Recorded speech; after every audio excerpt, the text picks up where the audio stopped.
ओम पूर्णमदः पूर्णमिदं पूर्णात् पूर्णमुदच्यते पूर्णस्य पूर्णमादाय पूर्णमेवावशिष्यते। ओम शांति शांति शांति। नमस्कार मित्रों। आज की वीडियो में हम बृहदारण्यक उपनिषद के प्रथम अध्याय के छठे ब्राह्मण का जो दूसरा मंत्र है उसका पाठ करेंगे। तो आइए देखते हैं कि ये मंत्र क्या कहता है। तो जो मंत्र है वह कहता है, अथ रूपाणाम चक्षुर इत्येतदेषाम् उक्थम। अर्थात अब रूपों में चक्षु इस प्रकार उनमें गाता है। अतो ही सर्वाणि रूपाण्य उत्तिष्ठन्ति। अर्थात ऐसे ही सभी के रूप उठते हैं। एतदेषाम साम। अर्थात यह उनमें साम है। एतद्धि सर्वे रूपैः समम। अर्थात यह ही सभी रूपों में सम है। एतदेषां ब्रह्म। अर्थात यह उनमें ब्रह्म है। एतद्धि सर्वाणि रूपाणि बिभर्ति। अर्थात यह ही सभी रूपों का भार उठाता है। तो यहाँ पे अब चक्षु के विषय में बताया गया है और इस मंत्र में बोलते हैं कि जो यहाँ पे जितने भी रूप हैं उनमें चक्षु है जो कि उनको गाता है। और ये सारे रूप जो है ऐसे चक्षु में ही उठते हैं और चक्षु जो है उन सब में सम है। और यह उनमें ब्रह्म है और यह ही जो है उन सभी का भार उठाता है। तो जैसे कल के वीडियो में हमने देखा था कि सभी नाम अर्थात जो भी हम यहाँ पे अक्षरों शब्दों का उपयोग करते हैं ना, तो उन सब में वास्तव में जो वाक है वह सम है। तो उसी प्रकार से यहाँ पे बताया जा रहा है। अब देखिए, हम जब कभी भी शब्दों को बोलते हैं तो हम बोलते हैं कि अच्छा कोई एक शब्द है। जैसे जो मान लीजिए मैंने जैकेट पहनी हुई है तो इस जैकेट जो है हम बोलते हैं कि जैकेट एक प्रकार का शब्द है। परंतु वास्तव में जैकेट शब्द नहीं है, जैकेट जो है वो नाम है। जैकेट जो है वो नाम है, शब्द नहीं है। शब्द क्या है? कोई भी जो ध्वनि उठती है उसको शब्द कहते हैं। तो ये बात मैंने आपको कल की वीडियो में नहीं समझाई थी, अभी इस वीडियो में आपको समझा रहा हूँ कि इस कंफ्यूजन में मत रहिए कि भाई कोई शब्द हमने जो सुना तो यानी वो शब्द है। शब्द वास्तव में नाम है। ये जो भी चीज यहाँ पे है, हम जो भी जैसे पेड़ हो गया तो पेड़ एक नाम है। जो धरा है वो भी एक नाम है, धरती नाम है, ये सब नाम है। वास्तव में ये शब्द नहीं है। शब्द क्या है? वो केवल जब एक ध्वनि उत्पन्न होती है तो उसको शब्द कहते हैं। जैसे मान लीजिए मैंने ताली बजाई तो ये एक शब्द उत्पन्न हुआ ना ताली बजाने से। तो इस प्रकार से शब्द होता है। शब्द और नाम में वो भेद है। तो यदि इस बात को आप समझते हो तो ठीक इसी प्रकार से अब हमको यहाँ पे जो है रूपों के बारे में समझना है कि जो जैसे वृक्ष हमने देखा, मेरे पीछे जो ये वृक्ष है ये एक रूप है। वास्तव में ये एक रूप है। मेरे शरीर का एक रूप है, इस जैकेट का एक रूप है। सबका एक एक रूप है ना। तो ये जो रूप है ये इनमें क्या है? तो चक्षु जो है इनमें सब में सम है। क्यों? क्योंकि यदि चक्षु नहीं होगा तो ये दिखेगा नहीं हमको। हो ही नहीं सकता है। बिना चक्षु के कुछ दिखेगा ही नहीं। जब भी हम आंख बंद कर लें और कुछ भी ना देखें तो कुछ दिखेगा क्या? कुछ भी नहीं दिखेगा। हाँ, यदि हम आंख बंद कर लें और अपने भीतर किसी एक विशेष किसी वस्तु को की कल्पना करने लगे तो वो हमको दिखेगा। मान लीजिए आप अपनी आंख बंद कर लें और आप अपनी माता का चित्र अपने सामने लेकर के आए तो वो आपको दिख रहा है चक्षु में। परंतु वो आपको चक्षु में दिख रहा है। तो ये यहाँ पे चक्षु और नेत्रों के बीच का भेद है। जो आंखें होती हैं हमारी, जो हम कहते हैं ना कि दिव्य चक्षु दिए, वो चक्षु दिव्य दिए। आंखें दिव्य नहीं है, दिव्य नहीं है वो। आंखें जैसे हम जैसे देखते हैं, हम अपनी आंखों से, ये जो आंखें इनसे जो देख रहे हैं तो इनसे हमको जो दिख रहा है यहाँ पे वही दिख रहा है ना। परंतु अपने मन के भीतर हम कुछ भी देख सकते हैं। और वो हम देखेंगे तो कैसे देखेंगे? तो अपने अपने चक्षुओं के द्वारा ही देखेंगे वास्तव में। तो बात को समझ रहे हैं आप यहाँ पे? जब हम ये कहते हैं ना कि दिव्य दृष्टि हो गई, किसी की दिव्य दृष्टि हो गई, तो दिव्य दृष्टि का अर्थ ये नहीं है कि आपको आंखों से जो है दिख रहा है। दिव्य दृष्टि हुई अर्थात आपको वैसे ही जो है, मन में भी कह सकते हैं, कोई भी कहें, आपको वैसे ही जो है दिव्यता दिख रही है। तो जब हम कहते हैं ना कि हरि दर्शन हो जाए, हरि दर्शन हो जाए, तो हरि दर्शन हो जाने का अर्थ ये नहीं कि आपको सीधे आंखों से एक बार हरि दिख गया तो बस जी, बस हो गया। अब तो ऐसा नहीं है। जैसे जब हम कभी अपने किसी मित्र से मिलने जाते हैं तो हम उससे मिलते हैं और मिलके वापस आ गए तो आप थोड़ी दिख रहा है हमको हमारा वो मित्र। परंतु जब हरि दर्शन हो जाए तो हरि दर्शन का अर्थ ये नहीं है कि आपने एक बार हरि को देखा और बस हो गया बस। नहीं, हरि दर्शन का अर्थ ये है कि आपको फिर निरंतर हरि ही दिखाई देंगे, फिर सब जगह भगवान ही दिखाई देंगे सब जगह। तो वो वास्तव में चक्षु वाली जो बात है वो वहां पे है वास्तव में, कि जो आपके मन में आप जिस प्रकार से देख रहे हैं वो जो है वह चक्षु है। आपको मान लीजिए कि आपको आंखों से तो मान लो आपको दिख रहा हो पत्थर, परंतु आपको जो है मन में जो है उस पत्थर में भगवान दिख रहे हैं, तो आपको चक्षु में भगवान दिख रहे हैं ना, तो आपको चक्षु में तो भगवान दिख रहे हैं। तो उस प्रकार से चक्षु को समझिए आप वास्तव में। तो रूपों में जो है चक्षु ही है जो कि गाता है कि आपके चक्षु उसमें क्या देख रहे हैं। तो दिव्य चक्षु जिसके हैं उसको सब में भगवान दिखेंगे, और जिसके दिव्य चक्षु नहीं है उसको फिर वो वही वस्तु दिखाई देगी। तो एक ही दृश्य को देखने में जो है दो व्यक्ति उसको भिन्न प्रकार से देख सकते हैं, क्योंकि उनके चक्षुओं में भेद है। एक के चक्षु जो है वह दिव्य होंगे तो उनको दिव्यता दिखाई देगी, एक के चक्षु यदि मलिन होंगे, पाप से ग्रस्त होंगे, तो उनको उसमें कुछ भी दिखाई नहीं देगा, उनको बस वो ऊपर ऊपरी ही जो है वो दिखाई देगा। तो इस प्रकार से जो है सभी रूपों में जो हमारे चक्षु हैं वह सम है। और जैसे कि बोला भी गया था कि जो जो हमारी संपत्ति है, जो हमारा वित्त है, वो वास्तव में हमारी दृष्टि ही है, अर्थात हम क्या देखते हैं, हम क्या देखते हैं वह ही है, वह ही वास्तव में हमारी संपत्ति है। क्योंकि यदि हम उसमें अच्छा देखते हैं तो हमको अच्छा रहेगा, और यदि हम उसमें बुरा देखते हैं तो हमारे लिए बुरा ही हो जाएगा। तो इस प्रकार से वास्तव में वो ही जो है वह हमारी संपत्ति भी है।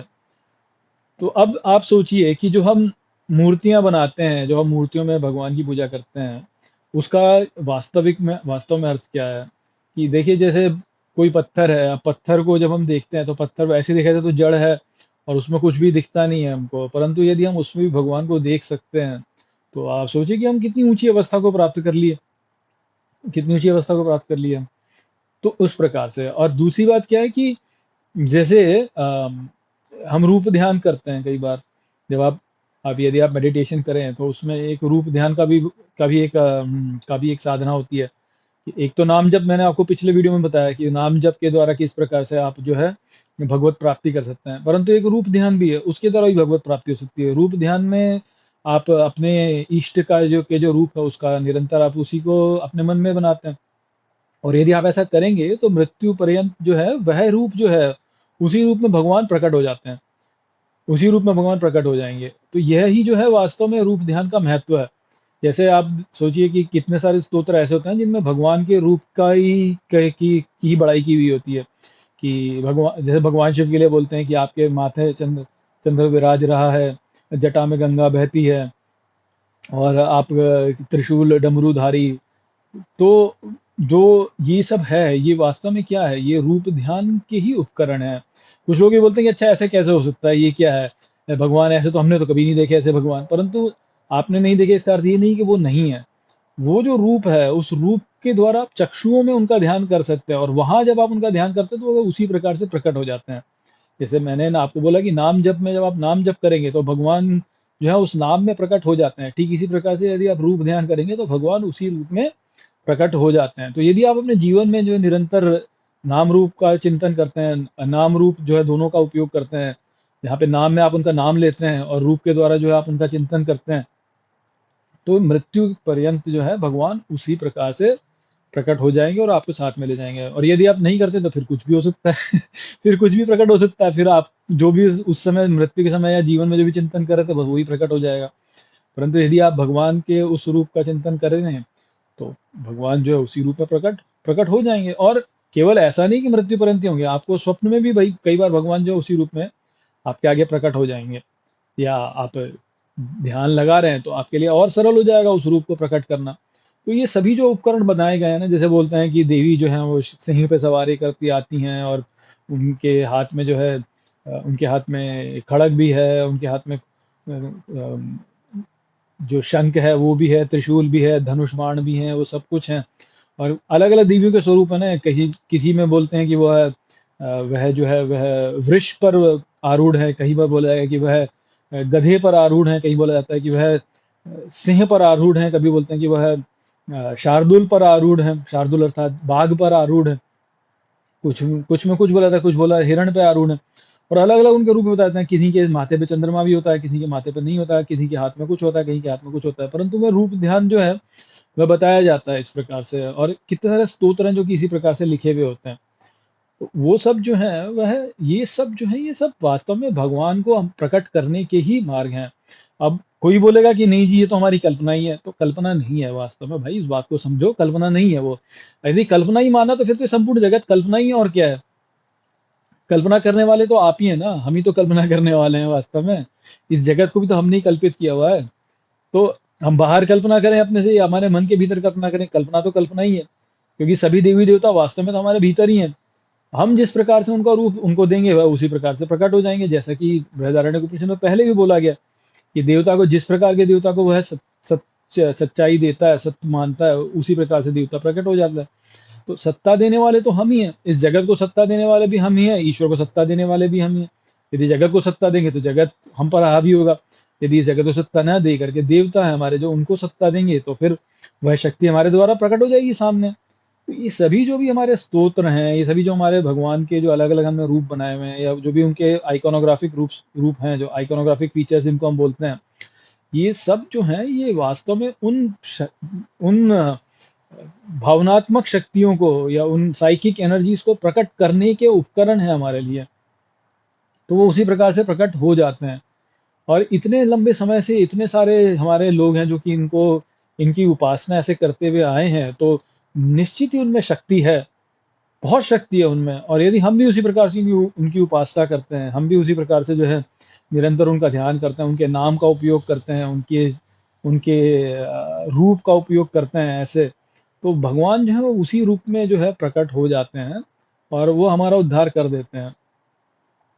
तो वो वाली बात है। तो एक प्रकार से देखा जाए तो कल्पना भी है, परंतु एक प्रकार से देखा जाए तो सत्य भी है। और भगवान जो है वो इसी प्रकार से होते हैं कि दोनों विपरीत अवस्थाओं में एक साथ जो रहे, सर्वशक्तिमान किंतु जो कि जिसमें शक्ति ना हो, कल्पित भी परंतु सत्य भी। तो दोनों प्रकार से प्रकट होते हैं यहाँ पे। तो इस प्रकार से जो है वह रूपों में जो है वह सम है। और तो यहाँ पे जो रूपों में सम के रूप में इनको बोला तो वह है चक्षु। और चक्षु जो है उसका जो मूल है वह कहाँ पे है, तो वह है आदित्य में। तो इस प्रकार से जो है आदित्य को हम यहाँ पर समझ सकते हैं। परंतु जो तीन यहाँ पे बोले उनमें से नाम बोला और रूप बोला और फिर कर्म बोला, तो रूप में जो है इस प्रकार से वह वह प्रकट होते हैं। अब आगे बताया जाएगा कर्म, और कर्म जो है उसमें जो है ये संपूर्ण विचार जो है इसको हम पूर्णता से समझेंगे। तो ये वो जो कर्म के साथ में जब हम इसको समझेंगे तब ये पूरी बात हमको समझ में हो जाएगी। अभी हमने नाम और रूप को समझ लिया, नाम और रूप को इस प्रकार समझ लिया, अब कर्म में जो है पूर्ण हो जाएगा और वहीं पे जो है ये पहला अध्याय जो है वह समाप्त हो जाएगा। तो वो जो है वह मैं आपको अब जो है बृहदारण्यक उपनिषद के जो अगले वीडियो आएगा उसमें प्रस्तुत करूंगा। परंतु आशा मैं ये करता हूँ कि मैंने आपको नाम भी समझा दिया होगा, कैसे वाग देवी नाम को प्रकट करती हैं और कैसे रूप जो है वो चक्षु के द्वारा, आदित्य के द्वारा हमारे आगे प्रकट होते हैं। तो वो संदेश था यहाँ पर। आशा करता हूँ कि मैंने इस मंत्र को भी आपको अच्छे से समझा दिया होगा। चलिए इसी के साथ इस वीडियो को हम यहीं पे समाप्त करते हैं। नमस्ते।